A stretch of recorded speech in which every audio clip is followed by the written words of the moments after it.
During the blizzard of '93, on that morning at 6:58 a.m., we got toned out to a working structure fire.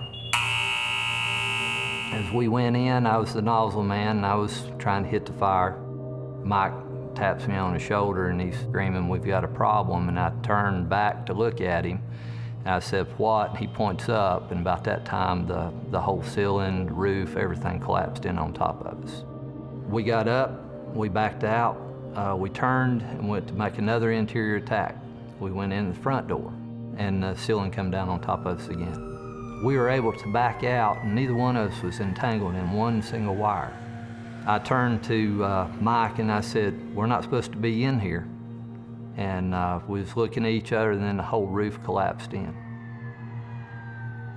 You know, it makes you start to think, you know, I've got a wife, I've got 2 small daughters, and what about them, you know, if you didn't come back out? Growing up, my grandfather, you know, he instilled in me a good work value, same as my dad. You know, always have pride in what you do. They would always go out of their way to help somebody. And I think that we're all given a gift, because not everybody has the will to run into a burning building that people with common sense are running out of. You know, all these guys will do anything to help you any way they can.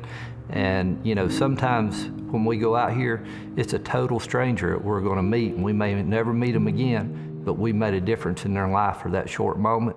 That's the gratification that we get out of it. I have a tremendous job with Meritor. I started there going on 32 years now. Anything from hand welding to a robotic program, I take care of it.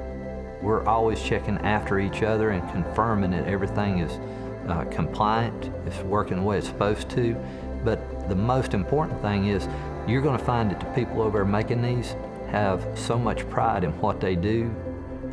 They're going to make sure that the guy before them is giving them a good quality part, and they're going to give the next guy a good quality part as they pass through the line. It was about 7 o'clock Sunday night, November the 5th. I was in the family room, and one of the dogs started banging on the door. The fire had already started, and I opened the door, and boom, there it was. When I realized it was out of control, there was nothing I could do, we went to the neighbors across the street and waited for the fire department. When you realize that the very axle that you had hands-on in making, and it brought the fire department, brought water, skilled firemen to your house to help you, you know, you look at it a lot different. We're making axles that goes under school buses that's carrying our kids, so we want to make sure they're safe, they're right, they're going to do what they need to do.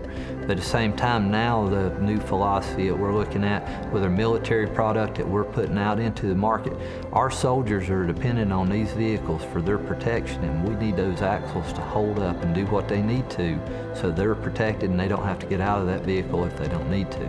So we put a ton of pride into everything we do because we want to make it right the first time when it goes out.